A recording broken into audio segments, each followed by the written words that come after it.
ایک سلوات سے نواز دیجیے.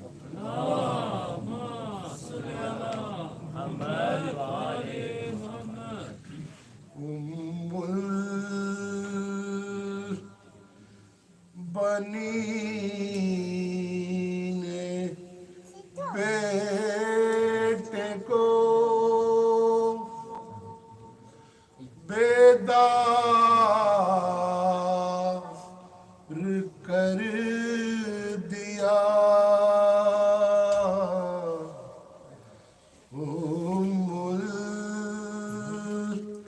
بنی نے بیٹے کو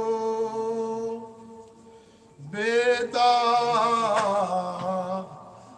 کر دیا.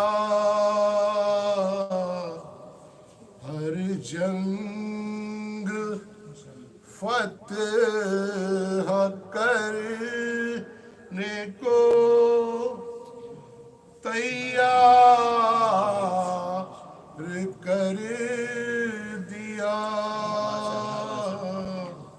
ہر جنگ فتح کرنے کو تیار کر دیا. عباس کو لگا کے کلیجے سے بار بار. عباس کو لگا کے کلیجے سے بار بار. اتنی دعائیں دی کہ علمدار کر دیا. اتنی دعائیں دی کہ علمدار کر دیا. بارہ دیگر سلوات تمہارا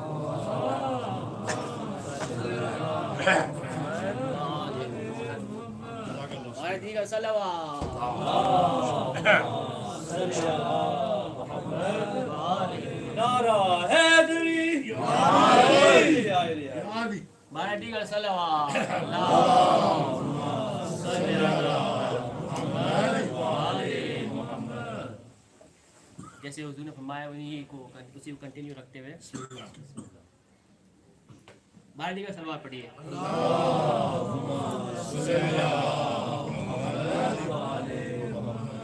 حربے جو پائے جنگ کے سکھا دیتے ہیں عباس. حربے جو پائے جنگ کے سکھا دیتے ہیں عباس. قاسم کو بھی عباس بنا دیتے ہیں عباس. قاسم کو بھی عباس بنا دیتے ہیں عباس. اور جس کو بھی نسبت ملے شاید ہے وفا یہ. جس کو بھی نسبت ملے شاہد ہے وفا یہ. اس لفظ کی توقیر بڑھا دیتے ہیں عباس. اس لفظ کی توقیر بڑھا دیتے ہیں عباس. اور تعظیم کو دی اٹھتا ہے. تعظیم کو دی اٹھتا ہے تو باپ کی صورت. جیتے رہو اسلام دعا دیتے ہیں عباس. جیتے رہو اسلام دعا دیتے ہیں عباس. اور مولائی ہے گر پرچم عباس لگا ہے. مولائی ہے گر پرچم عباس لگا ہے. اور گمنام مکانوں کو پتہ دیتے ہیں عباس. گمنام مکانوں کو پتہ دیتے ہیں عباس. اور ایک وار میں دو کر کے بدن دشمن دی کا. ایک وار میں دو کر کے بدن دشمن دی کا. سائے کو بھی دو کر کے ہٹا دیتے ہیں عباس. سائے کو بھی دو کر کے ہٹا دیتے ہیں عباس، اور ایک حد شجاعت ہے تو ایک حد صبر ہے، ایک حد شجاعت ہے تو ایک حد صبر ہے، کیا زور ہے ان دونوں کو ملا دیتے ہیں عباس، کیا زور ہے ان دونوں کو ملا دیتے ہیں عباس، اور شاہد ہو صدا منتقم کرب و بلا کی، ہم آج تمہیں اذن وقا دیتے ہیں عباس۔ اور مختار کیا ہے، زہرا کے پسر کو نہیں زحمت ہو ابو ذر، زہرا کے پسر کو نہیں زحمت ہو ابو ذر، خود اپنے ہی جھولے کو جھلا دیتے ہیں عباس۔ اور محمد وآل محمد صلی اللہ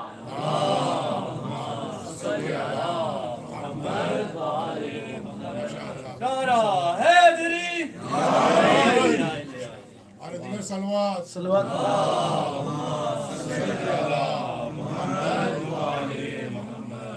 مولا عباس کی شان میں ایک داستان شجاعت کا دارین میں، داستان شجاعت کا دارین میں، ایک بے مثل کردار عباس ہے، داستان شجاعت کا دارین میں، ہے علی کے 18 ہی بیٹے علی، ہے علی کے 18 ہی بیٹے علی، پر سبھی میں علمدار عباس ہے،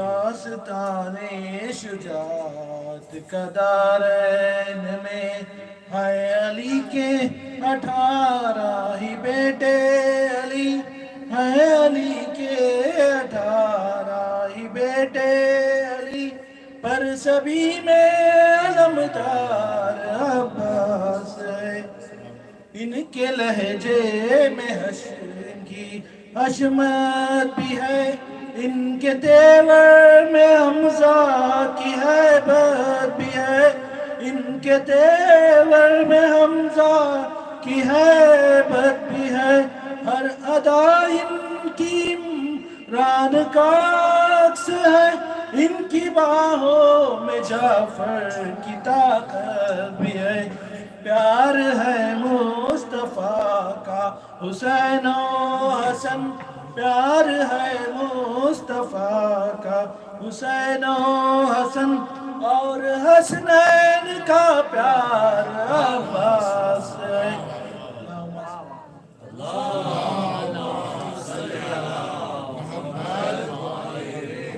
ماشاءاللہ ماشاءاللہ۔ حیدری حیدری آواز بلند سلام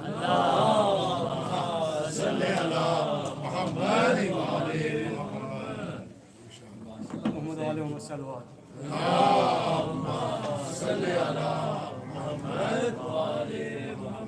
سب سے پہلے آپ حضرات کو میری طرف سے اور ہم سب کی طرف سے ہمارے وقت کے امام زمان علیہ السلام حضرت اللہ کی خدمت میں آج کے اس پرنور جشن کی مبارکباد پیش کرتا ہوں۔ ایک بار بار دیگر نعرہ صلوات۔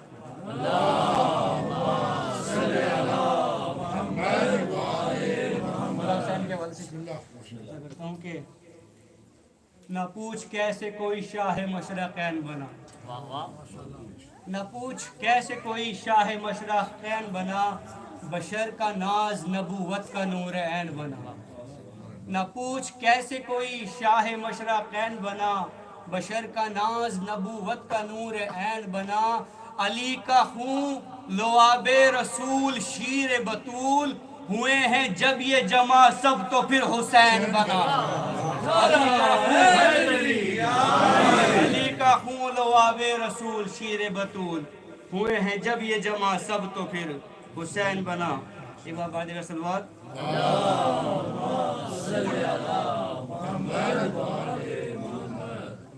مولا عباس کے حوالے سے مت کرنے کی کوئی تو عرض کرتا ہوں کہ بنی ہاشم کے قبیلے کا اجالا عباس، بنی ہاشم کے قبیلے کا اجالا عباس، وفا کی آخری منزل کا نام ہے عباس، بنی ہاشم کے قبیلے کا اجالا عباس، وفا کی آخری منزل کا نام ہے عباس، اور ترک اولا کا تصور بھی نہیں ہو جس سے، ترک اولا کا تصور بھی نہیں ہو جس سے، ایسے عابد کی دعاؤں کا ثمر ہے عباس، ترک اولا کا تصور بھی نہیں ہو جس سے، ایسے عابد کی دعاؤں کا ثمر ہے عباس، اور تاریخ کے صفحوں پہ ملا حرف سنہرا، تاریخ کے صفحوں پہ ملا حرف سنہرا، عبد الصالح مطیع اللہ و رسولہ عباس، عبد الصالح مطیع اللہ و رسولہ عباس، اور نظام دہر جہاں تھی وہیں پہ ٹھہر گئی، نظام دہر جہاں تھی وہیں پہ ٹھہر گئی، زمیں پہ غیظ میں کھینچا جو تو نے خط عباس، زمیں پہ غیظ میں کھینچا جو تو نے خط عباس، اور ہر روز ہے عاشور، ہر زمیں ہے کربلا، ہر روز ہے عاشور، ہر زمیں ہے کربلا، ہر دور کی ضرورت شبیر اور عباس، ہر دور کی ضرورت شبیر اور عباس، اور دے دیتے اگر اذن وغا حضرت شبیر، دے دیتے اگر اذن وغا حضرت شبیر، کر دیتے فنا بیعت کے طلبگاروں کو عباس، کر دیتے فنا بیعت کے طلبگاروں کو عباس، اور اعلان فتح نہر فرات کرتی ہے اب تک، اعلان فتح نہر فرات کرتی ہے اب تک، پرچم پہ بندھی مشک سکینہ تیرے عباس، پرچم پہ بندھی مشک سکینہ تیرے عباس، اور ہادی ہے کھڑا کاس لیے اے باب ہوائج، ہادی ہے کھڑا کاس لیے اے باب ہوائج، ہو صدقہ تا بال سکینہ کا اے عباس، ہو صدقہ تا بال سکینہ کا اے عباس۔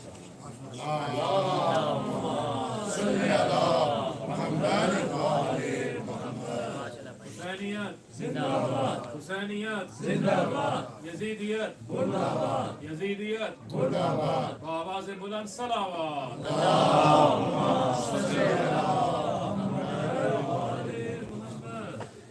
سبھی کو ولادت مبارک، اور ایک قصیدہ جس میں فضیلت دونوں بھائیوں کی ذہن رکھتے ہوئے کہ مولا آپ سب کو، ہم سب کو مجھے جلد سے جلد کربلا بلائے، اور ہم یہ قصیدہ ہر مہین میں دونوں بھائیوں کے روزے کے درمیان پڑھ سکیں۔ آمین۔ ایک صلوات بر محمد و آل محمد۔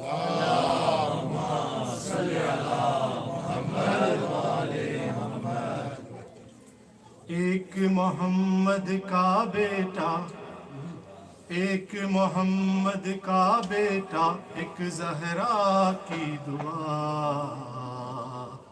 کربلا کربلا تیرے دو بادشاہ، کربلا کربلا تیرے دو بادشاہ، ایک محمد کا بیٹا، ایک زہرا کی دعا، کربلا کربلا تیرے دو بادشاہ،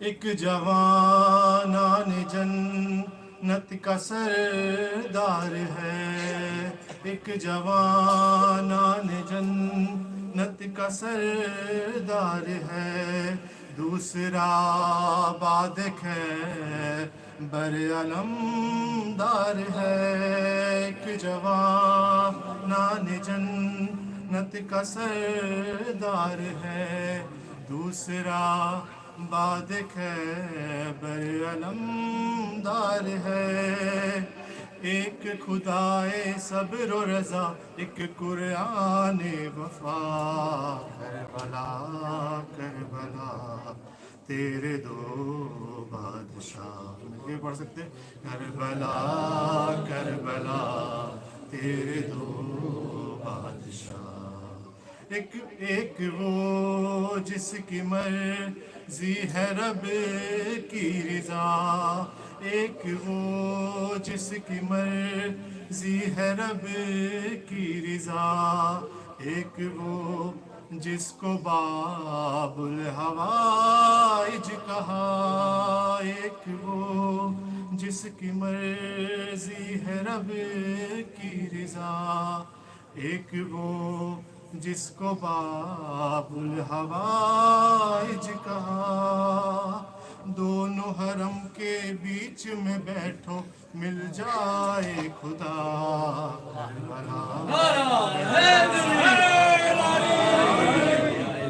کربلا کربلا تیرے دو بادشاہ، کربلا کربلا تیرے دو بادشاہ، ایک وہ جس کی مرضی ہے رب کی رضا، ایک وہ جس کو باب الحوائج کہا، دونوں حرم کے بیچ میں بیٹھو مل جائے خدا، کربلا کربلا تیرے دو بادشاہ، کربلا کربلا تیرے دو بادشاہ، ایک سبیلوں کا مالک ہے شاہ ہمم، ایک سبیلوں کا مالک ہے شاہ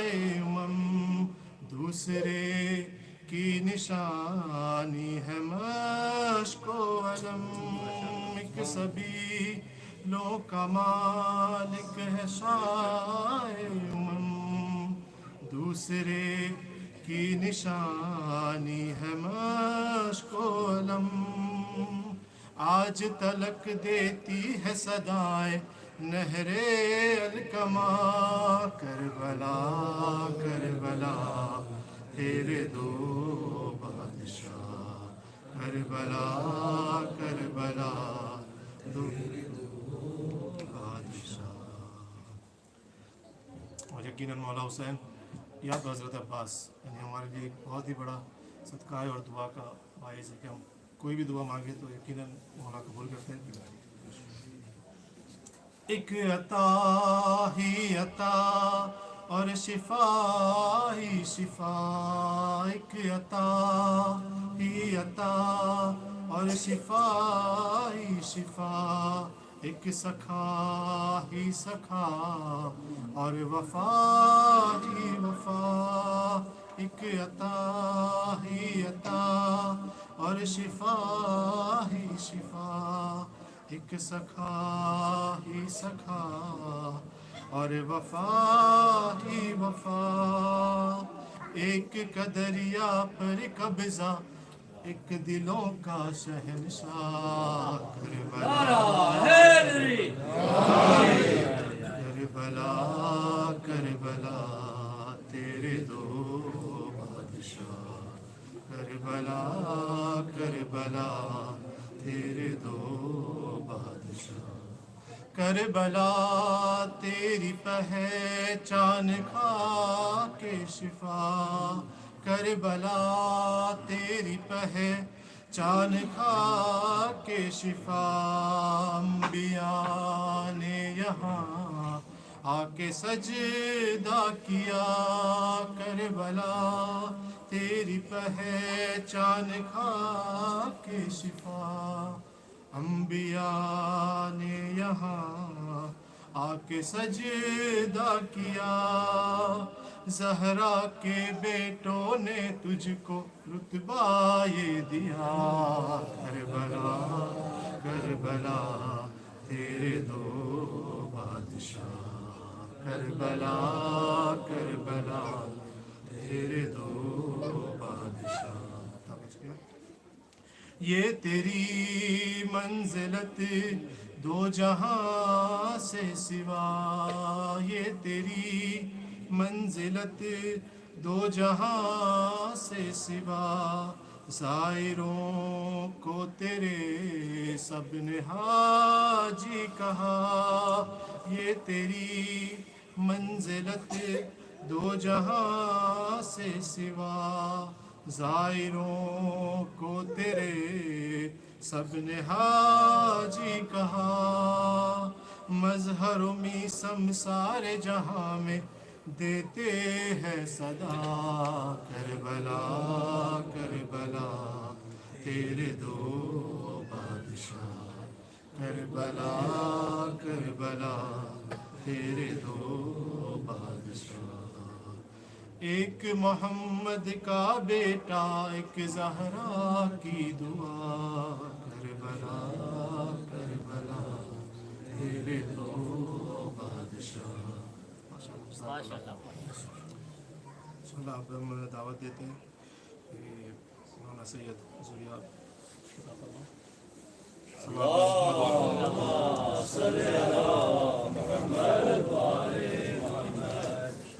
नारा तकबीर, नारा तकबीर, नारा रिसालत, नारा रिसालत, नारा हैदरी, नारा हैदरी, दुश्मन बैत बुलानत, दुश्मन बैत बुलानत, मोहम्मद आली मोहम्मद बुलंदर सलवात।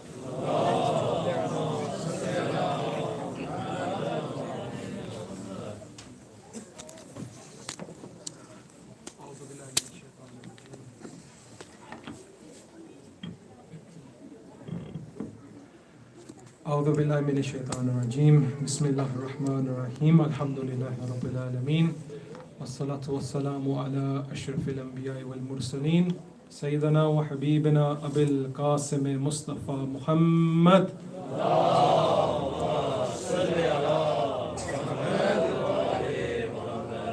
وعلى بيته الطيبين الطاهرين المعصومين أما بعد وقد قال الله سبحانه وتعالى في كتاب المبين وقوله الحق بسم الله الرحمن الرحيم وسيق الذين اتقوا ربهم إلى الجنة زمرا.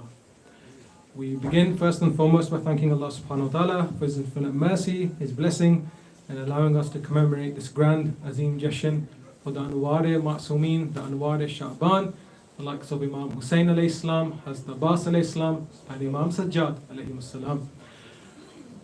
I won't take much of your time, I'm aware, although it's a week holiday from the schools for the kids, half term, but some of you may have work tomorrow as well. I'll mention some parts in Urdu in terms of the poetry, but mainly inshallah today the talk will be in English, and it's my belief that when it comes to the zikr of Muhammad wa ali Muhammad, be it in English, Saraiki, Urdu, Farsi, Arabic, there's parts of the world today that are doing it in Afrikanese, in Japanese. The zikr is the same, and you can feel the lazzat, the taste of it the same. The biggest evidence is in where? In Karbala. Those of you who have been, those who haven't been, inshallah, like my brother was reciting a few moments ago, inshallah, when you go there, you'll see on the Arba'in walk, there are people of many cultures, many languages, many different backgrounds, which are all one. You're Hussaini first, then you're everything else. With this in mind, and since we're on this point, it's recommended that you do this a'mal, which is maqbool. Those of you who wish to visit Karbala, may Allah allow all of us to visit very soon. They say do another, as in Urdu we say mannat, that O Hazrat Abbas, you are Qamar Bani Hashim, you are Babul Hawaij, meaning that your status in the eyes of Allah is so high. If I ask Allah through you, I'm not saying that you have the power alone, you are getting the power from Allah. Similarly, we've turned the lights on today. This electricity came through in Nizam. There's a system. I can't go to the national grid and take the power of the voltage and then bring it here and connect it here. I would die. I cannot handle the electricity. This is in this world. If we cannot handle the electricity and we accept their wirings, there's a nizam which brings it to us. Why is it when it comes to Allah subhanahu wa ta'ala, we cannot process the concepts of shifa or tawassul? Why can't I say Ya Ali or Ya Hassan, Ya Hussain? Makes sense. They say if you make a manna, they nazar that, oh Hazrat Abbas, I'm asking you through Allah subhanahu wa ta'ala that if I get to go to Karbala, I will go to the haram of Imam Hussain and recite Zahirat al-Warisa and gift the thawab to you. And they say those who do this a'mal regularly, inshallah, out of nowhere or out of the sabab of Allah subhanahu wa ta'ala, they get to go to Karbala. I wanted to focus firstly today, I wanted to do this talk in three parts. The first being Imam Sajjad, what lessons we could take from his life. Secondly, Hazrat Abbas. And last but not least, Imam Hussain alayhi wassalam. Before I begin, we recite aloud salawat.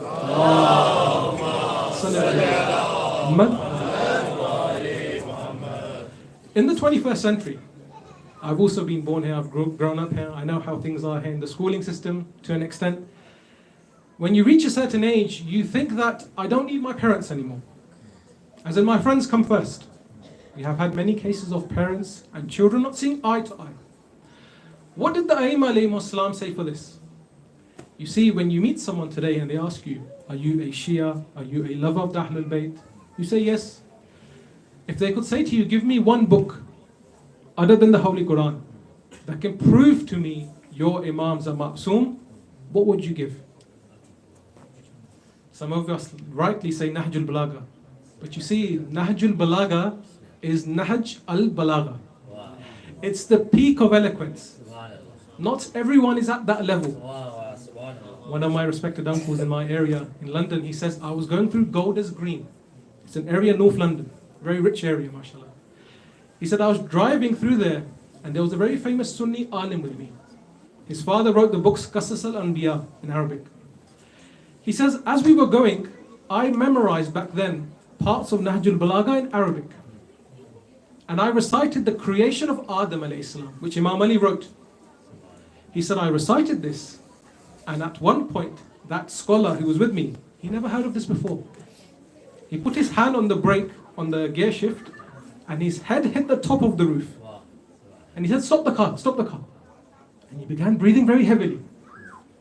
He said, I stopped the car. I said, what's happened? Should I call the ambulance? Why have you asked me to stop? He said, do you know what you've just recited? He said, no, not exactly. He's talking about Nabi Adam from Nahjul Balagha. He said, no, these words you're reciting in Arabic, do you know the power of these words? They're so eloquent. Where did you get this from? He said, I got it from Ali ibn Abi Talib alayhi salam.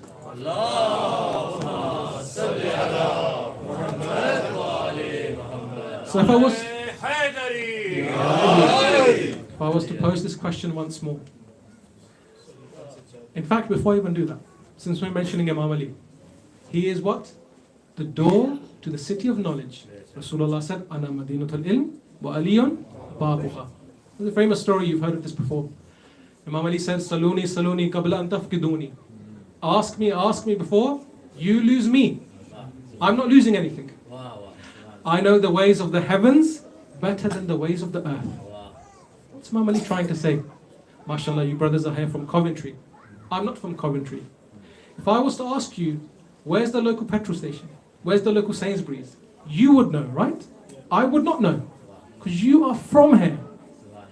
Imam Ali is saying, ask me before you lose me. I know the ways of the heavens better than the ways of the earth. What's Imam Ali trying to say? I'm not from here. I'm part of those noors that were created thousands of years before. That's why I know the heavens better than the earth. And you have people asking him, how many hairs on my beard? This man who could have told you about space travel. Today there's a lot on NASA, space travel, going to Mars. Does other lives exist? By the way, according to us, the followers of Ahlul Bayt, there are a hadith which mention that other forms of life exist. Not exactly like how Hollywood shows it, the aliens. But Imam Sadiq alayhi salam, there's a tradition where he says that they do exist. They're not like humans, but they exist. That's a separate topic, inshallah, for the future. A man came up to Imam Ali when he said this, and he said, you know everything, right? Your knowledge comes from Allah. He said, yes. He said, what will I eat today? Imam Ali said, milk and rice. Kheer, as we say in Urdu. He said, then today, I will not eat this. So you will be wrong. So you're not the door to the knowledge of Rasulullah. Imam Ali said, now I've said this. You will eat milk with rice. He said, I won't eat milk with rice. Imam Ali said, go try. He came home, it was after Fajr Salah. What do you do after Fajr? You feel hungry. Came home, asked his wife, what have you made to eat today? She gave him a nice bowl of milk and rice, kheer. He said, I'm not going to eat this. Got a bit angry, but he said, I won't eat this. Make something else. She said, I've checked all the house. All we have is ingredients for milk and rice, kheer. He said, go ask the neighbors. This I cannot eat. Why? Just my own reason. She came back a few moments later. Again, what have the neighbors got? Milk and rice. Kheer. Everyone's made the same thing today. He got so angry. This is what bughz does to a person. He left his city, he went outside. When he went outside, he saw a caravan coming of other tribes. He said, my brothers, I am a traveler. I'm not from here. I've left my city and I am hungry. Please, for the sake of your hospitality, feed me something. They unpacked their camels, they unpacked all their luggages, they made a sufra, a dastakhan, and they gave him a nice bowl of milk and rice, kheer. He said, I will not eat this today. And he tried to get up. Now when he tried to get up, he didn't know what tribe this was. A tribe you don't mess with. They put their hands on his shoulder, they said, where are you going? He said, I'm not eating this. They said, well, you're going to have to eat it today. He said, what do you mean? They said, in our Qabila, in our tribe, once food has been given to you, no matter how much you don't like it, you have to eat it. He said, what happens if I don't eat it? They said, we will make sure you eat it today. So they began beating him. The narration says they began beating him and feeding him the milk and rice. Pretty soon he came back to the city. He saw Amir al-Mu'mineen. He said, I did not eat milk and rice today. Imam Ali said, you are a big liar. Today you ate two things, milk and rice and a beating.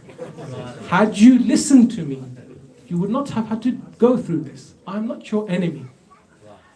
That Imam Ali had a grandson by the name of Ali as-Sajjad. It is mentioned in Kitab al-Irshad that out of all of the 12 Imams, they all resembled Imam Ali. But out of all 12 Imams, the one who resembled Imam Ali the most was Imam Sajjad alayhi salam. So I ask you that question again. Someone comes up to you and says, you, the Shias, what book do you have as daleel for your Imams being ma'soom? You give them Risalatul Hukuk. You give them Sahifa Sajjadiyah. And you see what happens. In Al-Azhar University in Cairo, this debate happened. And they came to Najaf and they asked in the city of Najaf, what texts can you send us that we can see and verify your Imams and the works? They sent him Sahifa Sajjadiyah. They said, we read it from Isha to Fajr, cover to cover. And we can prove and we are certain that your Imams are indeed ma'soom. The way these texts are written, it's not no ordinary human being. In Risalatul Hukuk, Imam Sajjad says the rights of the eyes, the ears, the hands. Now we're going to focus on two today. The rights of your mother, the rights of your father. Regarding the father, Imam Sajjad says, anything good you see in you, anything, regardless you don't speak to your father, God forbid, whatever you have ikhtilaf, anything good you see in you, your courage, your haya, your bravery, your strength, anything, your intelligence, the root of it is your father. You got it from your father. Just like a tree, if you have a tree, if the roots are decayed, the roots are weak, no matter how high the tree falls.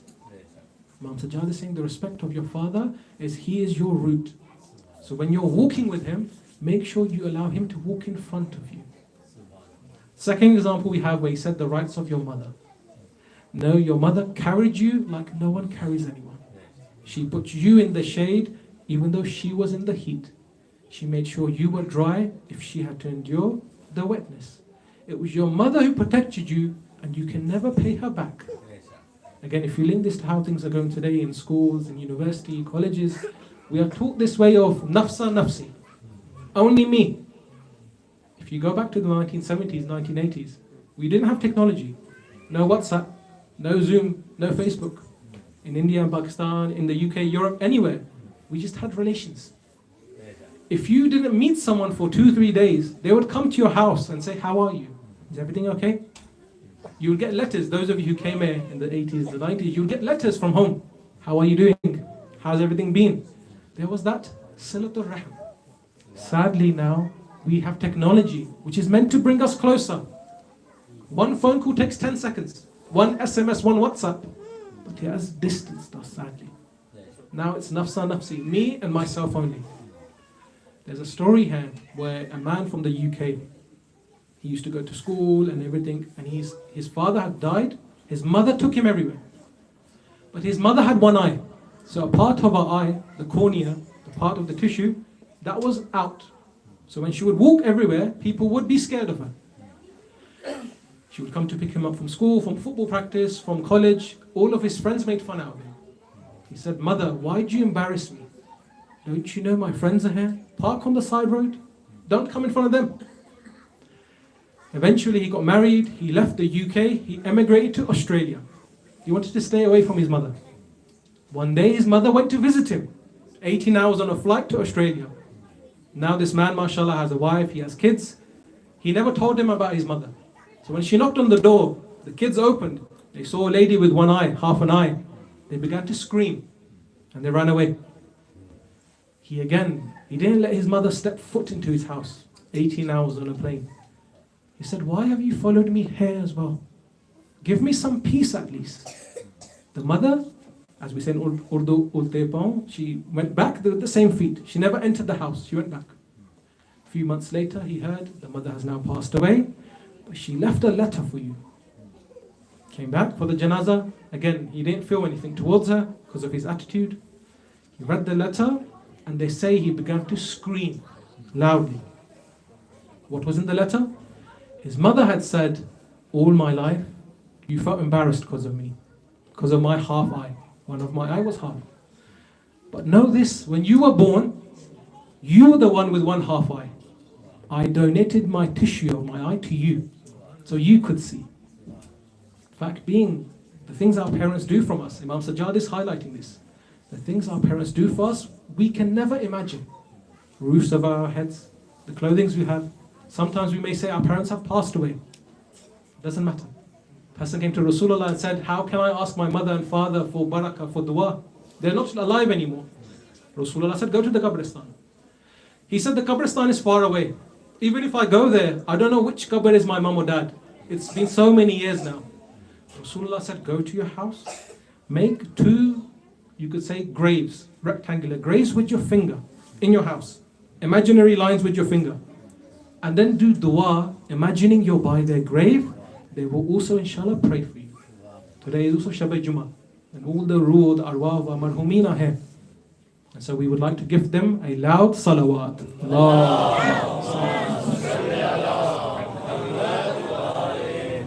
Therefore, Imam Sajjad taught us what? If you were to summarize in one line, mercy. Mother, father, the relationship of the kin, Silatul Rahim, mercy. In fact, Imam Sajjad says, "I've heard from my father, Imam Hussain, peace be upon him, if a man came up to me," and Imam Sajjad says, Imam Hussain pointed to his ear, his right ear.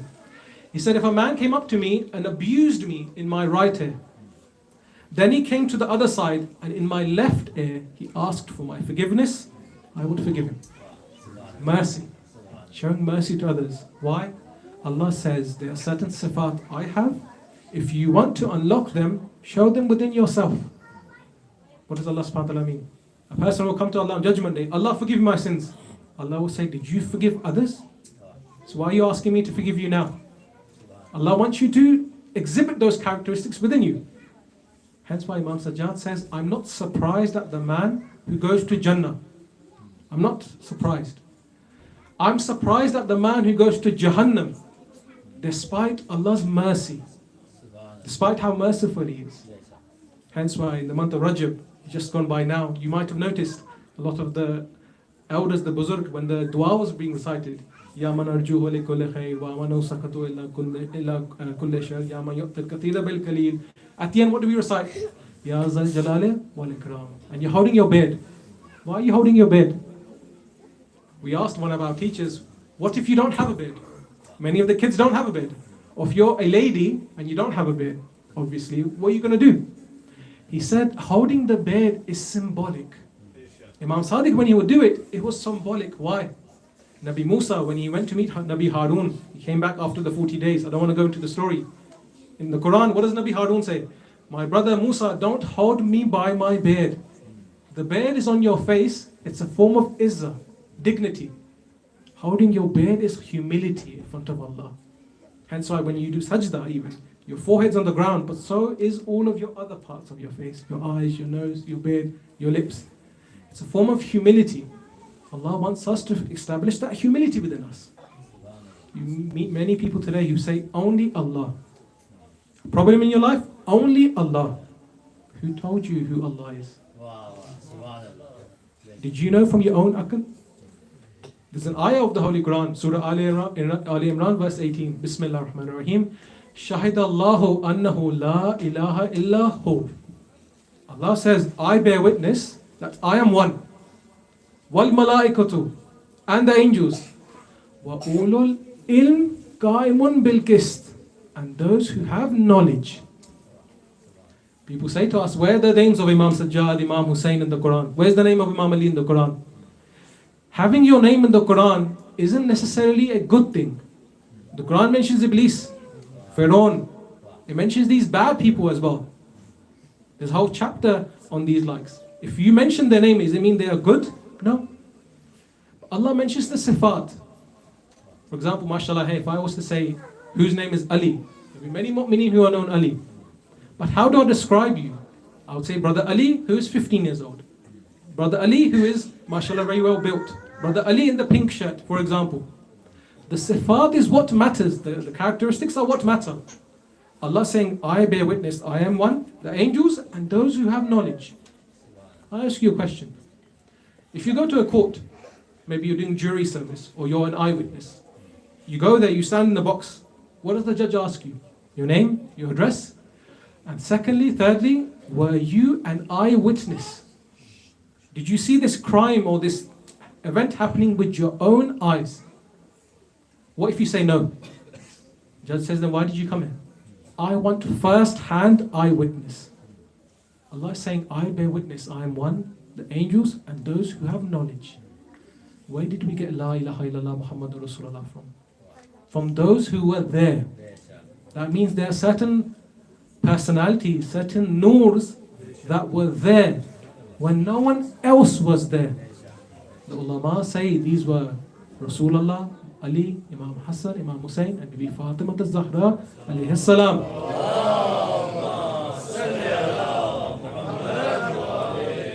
But you get my point. These Ahlul Bayt who we have, the likes of Imam Sajjad, they're pushing us towards the mercy of God ultimately. Second example we'll come to now. Hazrat Abbas. Someone like me cannot speak about someone like Hazrat Abbas. You see, all of the Ahlul Bayt, 14 Ma'sumeen, they have a special relationship to Bibi Fatima. On Judgment Day, in Mahshar, you can imagine, millions, trillions, gazillions of people, humanity are all there. A call is heard, Ya Ahla Mahshar, Ghuddu Absarakum. Put your eyes down. Everyone, heads down. The prophets are there as well. Why? Sayyidah Fatima is now entering. When she enters, Imam Ali will ask her, Bibi, what do you have to give as the shafa'ah of the ummah? What does Bibi Fatima say? The two arms of my Abbas, my son Abbas, are enough for the shafa'ah of the ummah. Did Bibi Fatima ever meet Hazrat Abbas? No. But in her eyes, because of his love for Imam Hussain, he is also my son. Famous lines of poetry.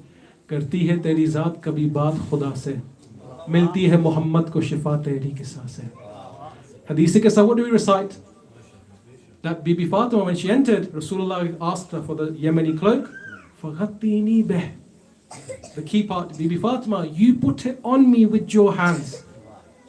Rasulullah's hands himself, he has shifa in his hands. But no, when he needed shifa, he came to his daughter Batul, Bibi Fatima.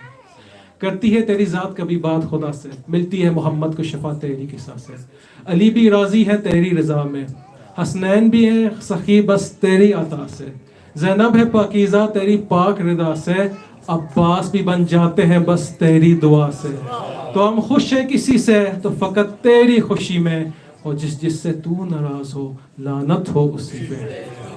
Hazrat Abbas is also the son of Bibi Fatima. They say when he was being born, before he was born, Imam Ali came to his brother Aqil. Hazrat Aqil was the genius in genealogy.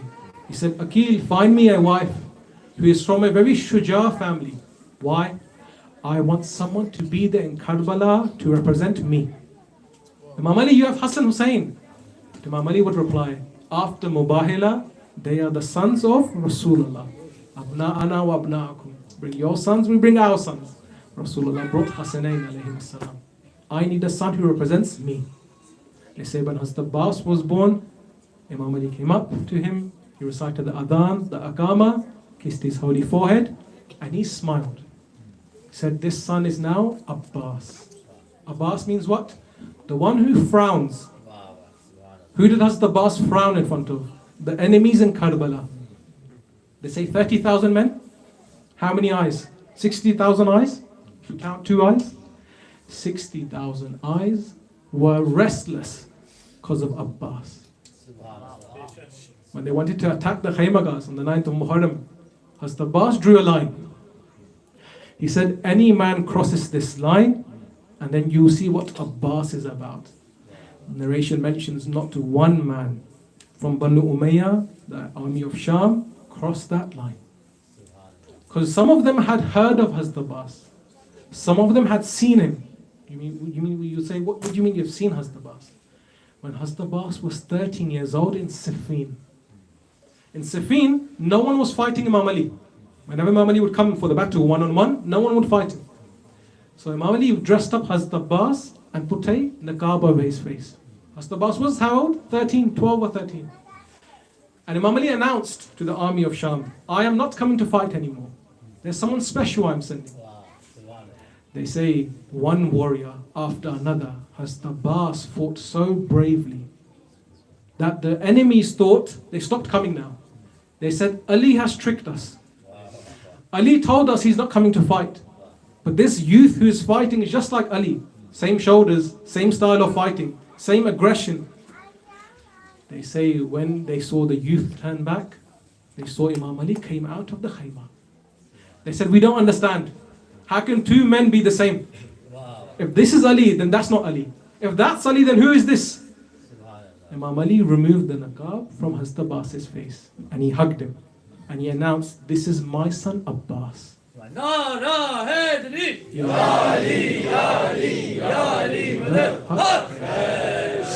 This is my son Abbas. What is Imam Ali trying? What is he trying to say?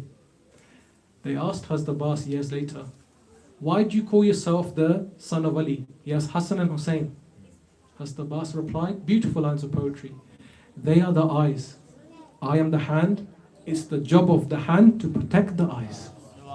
As long as I am here, nothing will happen to them.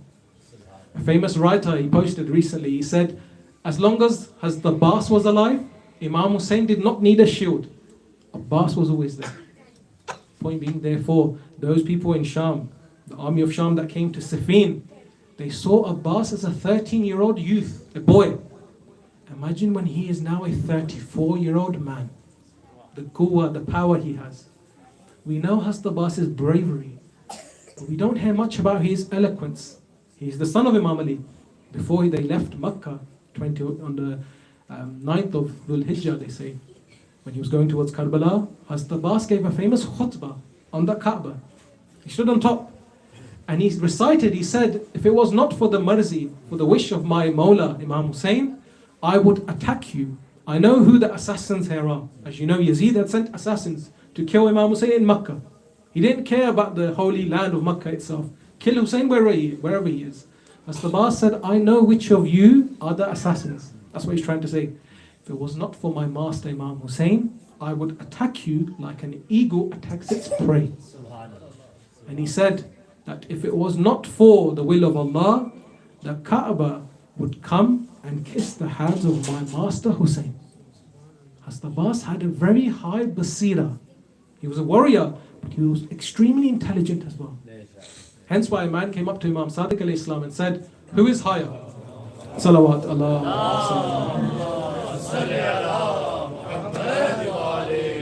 Yabna Rasulullah, who's higher? Salman Farsi, Salman minna Ahlul Bayt, or Hazrat Abbas alayhi salam? Do you know why? And again, I'm going to go into a bit of a sideline here. This is why it's important for our youth. Do you know why Salman alayhi salam was Salman minna Ahlul Bayt? He wasn't just called Salman Farsi, he was called Salman Muhammadi. Why? There's a very famous story here. They say he would come to the dahliz of Bibi Fatima and brush the dust from it, so the front step, with his beard. They would say to him, Salman, why are you doing this? You're a sheikh, you're an old person. He said, you don't know the blessings from this household. Even the angel of death waits here. Another example, there's a man by the name of Abu Darda. I recite this because it's a suggestion. It's a bit of a funny story, so I'll recite this. Abu Darda was a good friend of Salman-e-Farsi, Salman-e-Muhammadi. Salman-e-Muhammadi wished to go and get married in this ahadith, in this tradition. He sent Abu Darda to go and ask for the hand in marriage. Abu Darda went and he said to the father, you know who Salman Farsi is? You know how high he is? You know, Minna Ahlul Bayt, Rasulullah said. The father said, yes, mashallah, Salman is a very good mu'min. He said, he has asked for your daughter's hand in marriage. Straight away he said, how can this be? I'm from this tribe, he is a non-Arab, this can never happen. But he said, Abu Darda, wait. So Abu Darda was going to get up. Khalas, matter is finished now. He said, wait, Abu Darda, you are from the same tribe as me. You are also Arab. Would you like to marry my daughter? Abu Darda said, yes, okay. Now when he leaves the home, Salman is waiting. What does he say? Imagine this was someone like you and me. Straight away, WhatsApp, Facebook.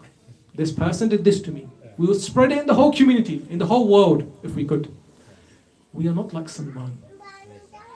When he came up to Salman, he put his head down. Salman said, what happened? He said, well, they said no to you. But they said yes to me. I had gone for you, but they said yes to me. I am so ashamed, O Salman. Minna Ahlul Bayt. Salman said, Abu Darda, lift your head. Why are you ashamed? He said, what do you mean? He said, she was meant to be in your destiny. Allah had willed this. I just came in between for no reason. We are still brothers. Forget this happened. And they say, Salman never mentioned this again. So Salman alayhi salam was at a very high level as well. This man asked Imam Sadiq, who's higher? Salman or Imam Hazrat Abbas? He said, don't ask this question again. Imam Sadiq said this. What do you mean, Ya Ibn Rasulullah? He said, Salman has a high position, but my uncle Hazrat Abbas, with just his eyes alone, if he wanted to change someone, if he wanted to transform someone's life, he could do it with his eyes alone. Spiritual power of Hazrat Abbas unmatched. Imam Sajjad therefore also said, on Judgment Day, when all of the shuhada are there, my uncle Abbas will come and everyone will have ghibta. In English, when you translate this, jealousy, people think it's a bad jealousy. There's hasad, which you recite in Surah Falaq, bad hasad. Good hasad is ghibta, as in you pray Allah gives them more, may Allah also give me like them. It's not hasad. Hasad is when you just want them to not have it.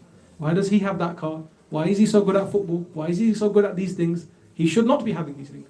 Ghibta is when you wish Allah gives them more, but also gives me like them. Imam Sajjad says all of the shuhada, when they see the maqam of my uncle Hazrat Abbas, will have ghibta towards him. They will wish that they also had this maqam.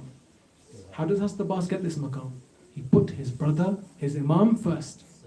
Similarly, this applies to me, and first and foremost, when we go through things in life, whatever it may be, no one's watching, but my imam is watching. Allah is watching. Put the imam first. We finish on this last point, last but not least, Imam Hussain alayhi salam. Can we have a loud salawat?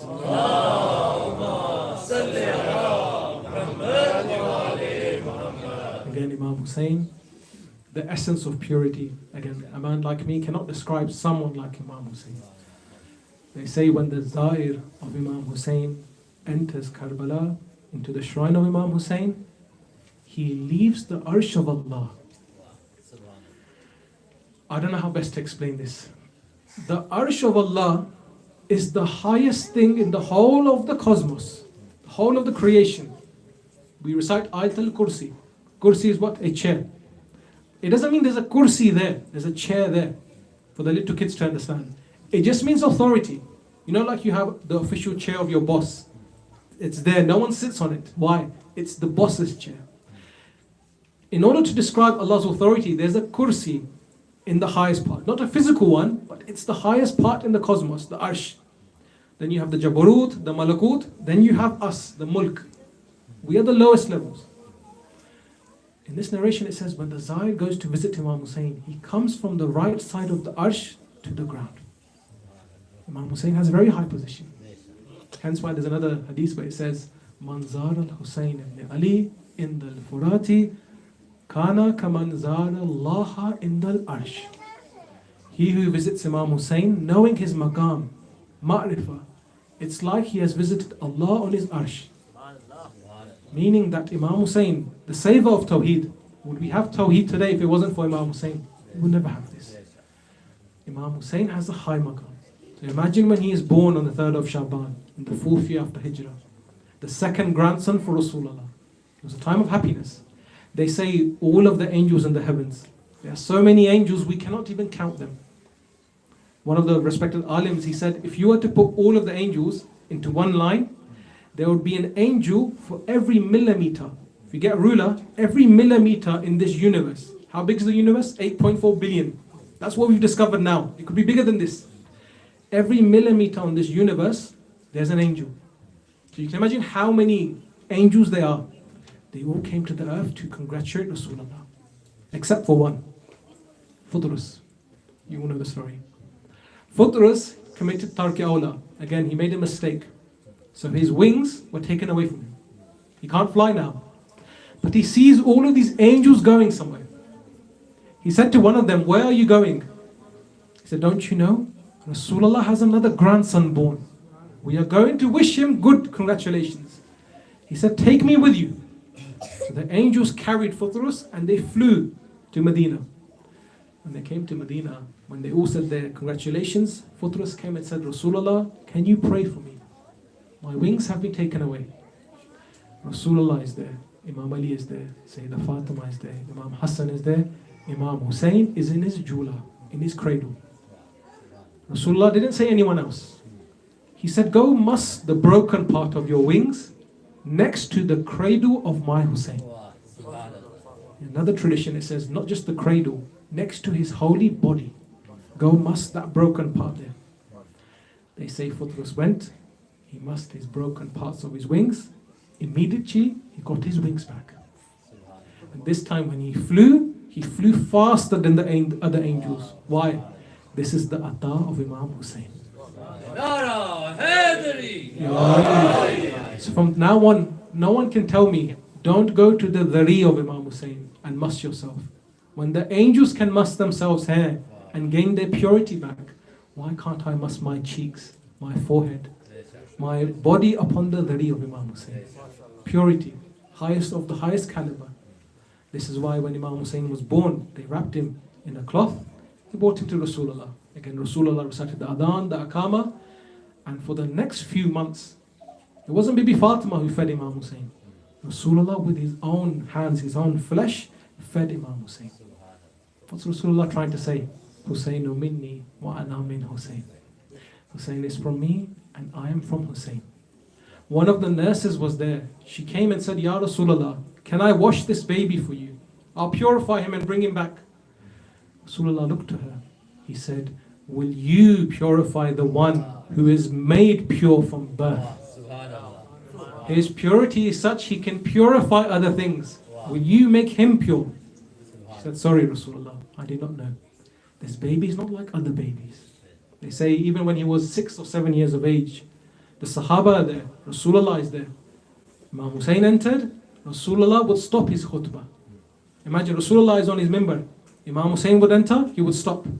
Come down, pick up Imam Hussain, then go back on the mimbar, sit down and say, this is my Hussain. Recognize who he is. This is why they say when Imam Hussain left Medina, 28th of Rajab, a few days ago, when he left Medina, there was an old Sahabi, very old. They say his skin was coming over his eyes. Very old man. And he used a band to tie his skin back so he could see. Couldn't even see normally. As the Abbas said, there's someone following us. Imam Hussain, behind. Should I go check who he is? Imam Hussain said, go bring him to us. When Imam saw who this man was, Imam Hussain said, my uncle, you are very old. You were there from the time of Rasulullah. Go back to Medina. Why are you coming with me?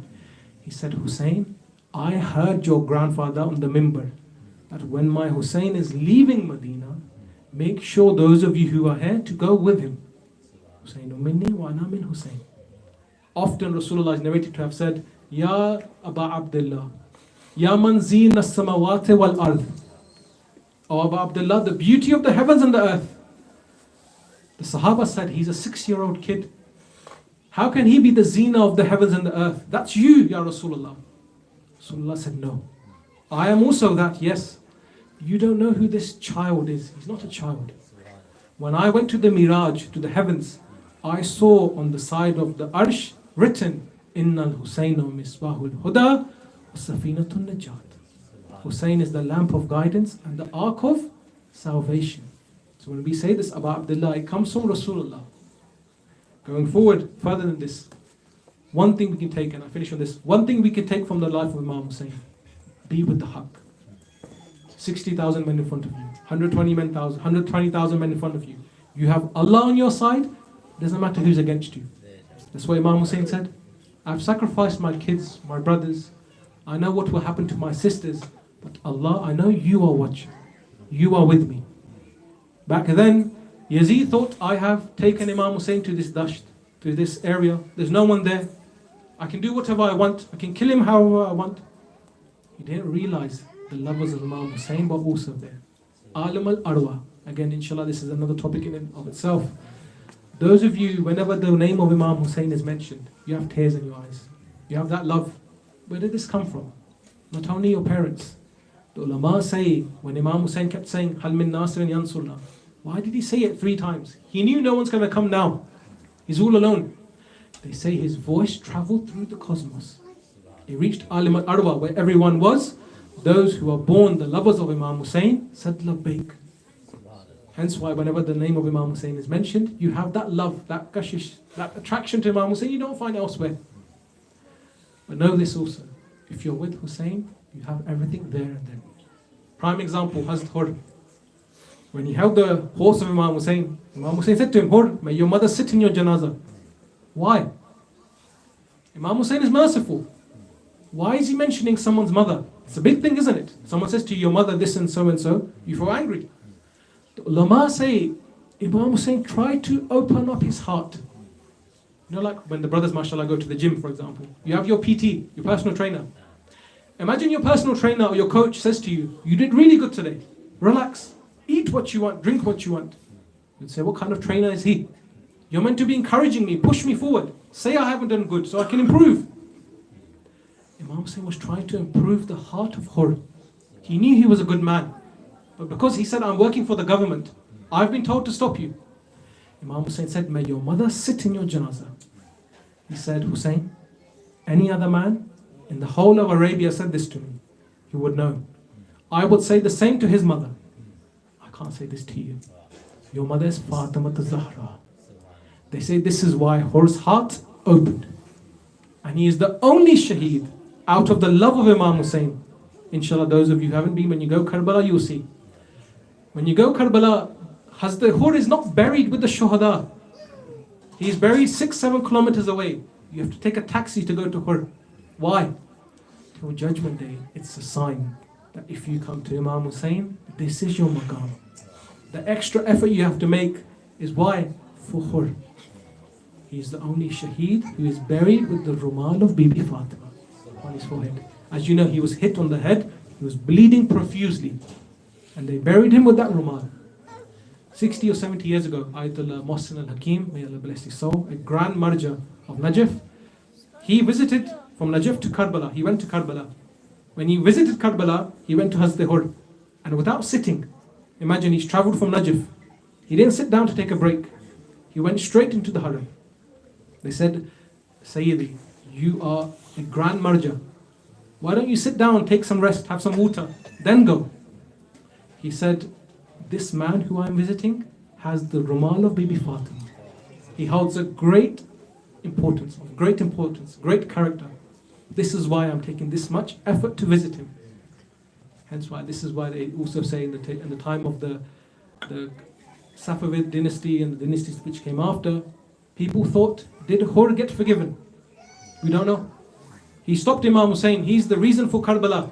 If he didn't stop Imam Hussain, he could have gone to Kufa. Was he really forgiven? They say, let's dig up the body of Hur. So they opened his grave. Back then it wasn't a big shrine, it was a small grave. They exhumed his body and they found that the rumal was still there. His body was fresh, cuts were still there. He didn't decompose. They said, let's take this rumal off. Sayyidah Fatima made this with her own hands. It's Jannah. They removed the rumal. The historians write, this happened 200 years ago. The blood began flowing fresh again. The zakham he had on his head, it opened up again. They're trying to use other bandages, other rumals to stop the blood. But the blood is too much, it's not stopping. Until they tied the rumal of Bibi Fatima again on his head. They said, this is the dalil that Hur has been forgiven. This is why again the famous lines of poetry that Dunya na samad saki surah Kausar Fatima. Ye hai bas tere jalal ki ek tafsir sayyida. Bun rahi hai ek rumal Muhammad ki ladli. Ya likh rahi hai Hur teri takdeer Fatima. That rumal that was tied on the forehead of Hur is a message for all of us. If you're with Imam Hussain, you have success in this world and the hereafter. And I finish with these final two examples. In the time of Saddam, as you know, he executed many of the Shias. They say approximately 2 million Shias he killed alone. Saddam. May Allah's wrath descend upon him. In one of his torture chambers, the locals of that city, they narrate that one day he brought all of the men out. And he said to them, he opened the gate, he said, we're going to ask you one question. Based on that question, we'll let you go. Came up to the men, they said, are you with Hussain or are you against Hussain? The first man said, if I lie, I get to go home. Imam Hussain knows what's in my heart. He said, I'm not with Imam Hussain. They said, you can leave. He went home. You can imagine, he hasn't seen his family for many months. He's been tortured ruthlessly. Came to the next person. Same question. Are you with Imam Hussain? Or are you against Imam Hussain? He thought, if I say yes, I'm with Imam Hussain, what's the worst he's going to do? Send me back to the jail, to the torture chamber. He said, I am with Imam Hussain. He took out a rifle, point blank, shot him dead. His body fell instantly. Now all of the other prisoners know, if we say yes, we can go. If we say no, we will be shaheed. Imagine what's going through their minds. The sweating, the nervousness, the anxiety. One person's gone home, second person killed, came to the third guy. Are you with Imam Hussain? Are you against Imam Hussain? He said, I am also with Imam Hussain. They shot him dead as well. The other 4th, 5th, 6th men, whoever came after, they were set free. Because they said, we are not with Imam Hussain. They all narrate, we had the same dream that night. One dream, we all had the same one. What was the dream? They said, in our dream, they asked them all individually. In our dream, we saw Imam Hussain is burying someone with his own hands. Imagine, Imam Hussain is making the grave, burying the person in the grave. And then Imam Hussain is holding someone and taking him with him. We said, Yabna Rasulullah, who are you burying? And who's that man you're taking with you? Why are you taking him with you? Imam Hussain replied, this man I'm burying, he was the first one who was shot. He didn't know what would happen to him, but out of my love, he said he's with me. I buried him with my own hands. So who's that second person you're taking with you? Imam Hussain said, the second man, he knew what would happen if he said yes, but he still chose to be with me. I am taking him to Karbala. I am going to bury him with me. Can someone be buried with Imam Hussain? No. Physically, no. Spiritually, if you're with someone, you're with him in this world and the hereafter. The last example I wanted to mention, I mentioned this because it's Shabbat Jummah today. The arwah of all of our marhumin are here as well. It's a source of bliss for them too. The second example, again this happened quite recently. As you know, in that side of the world, the eastern side of the world, the graves sometimes are not made mazboot. They're not made strong. So the mitti is still there. You could say dust and everything's still there, the clay. The son says, I came to my father's grave and I put my hands over his grave like this. So I made like a call. And I said, Baba, can you hear me? How are you? How's the hereafter? What can I do for you? I don't know what's happened to you. Are you in Jannah? Are you in Jahannam? He says again, a few days later, I also had a dream. I saw my father. He said, my son, no matter how much I try to describe barzakh to you, the hereafter, You won't understand. It's not going to make sense to you. Like here right now, I'm sitting here. I'm not over there. In the hereafter, you can be in many places at once. Like when you're sleeping, in your dream, you're in another part of the world. Then when you wake up, you're in your own bedroom. How? Your soul can travel. It's not bound. He says, but I'll tell you one thing. Will you understand? He said, of course, tell me. He said, in the hereafter, imagine it's a room. No door, no window. And black smoke starts to come in. What would you do? Imagine there's no window, no door, black smoke everywhere. Pretty soon you start suffocating. You can't breathe anymore. Why? There's no oxygen. He said, imagine this is happening. But then a door appears. And that door opens. And that fresh air comes into you. What would you do? He said, I would run to that door. It's my source of bliss. I can breathe now. He said, for me, the hereafter was like this. I was going through the fishar of the qabr, the adhab of the hereafter. That door which opened was the door of Imam Hussain for me. That source of bliss I got was from Imam Hussain himself. Therefore, as we finish off, we remember Muhammad wa ali Muhammad. And before I forget, I recited a surah for you right at the beginning. Surah Zumar, verse 73. Bismillahirrahmanirrahim. وَسِيقَ الَّذِينَ اتَّقَوْا رَبَّهُمْ إِلَى الْجَنَّةِ زُمَرًا. On Judgment Day, ayah says, some people will be dragged into heaven. Now dragging, it means you're forcing someone, right? Ayah 71 says, Bismillahirrahmanirrahim. وَسِيقَ الَّذِينَ كَفَرُوا زُمَرًا. In Jahannam, people will be dragged. 71. Verse 73 says, yes, but in Jannah, certain people will also be dragged. The respected ulama say, what does this mean? For example, you drag someone to a place he doesn't want to be in.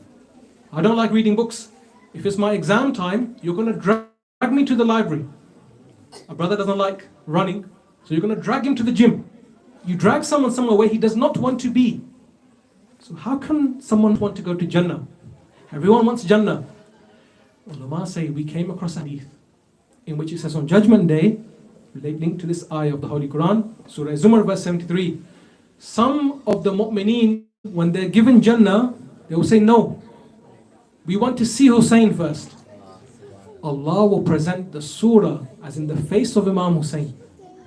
When they see the beauty of Imam Hussain, they would get so mesmerized by his beauty, his charisma, they will forget about Jannah until the angels come and say, Hussain will also be in Jannah, but you need to go now. They'll say, no, we won't go without Hussain. We ask Allah subhanahu wa ta'ala on a night like this, for the sake of Imam Hussain, for the sake of Hazrat Abbas, Bab al-Hawaij, for the sake of Imam Sajjad, to accept our humble offering, to remove all of our sins, to bless us and our families, to remove all of our difficulties, to bless the arwah of all of our marhumeen, and to allow us to be with the Ahlul Bayt, fi dunya, wa fil qabr, wa fil akhirah. Can we end with a loud salawat upon Muhammad wa ali Muhammad? Allah.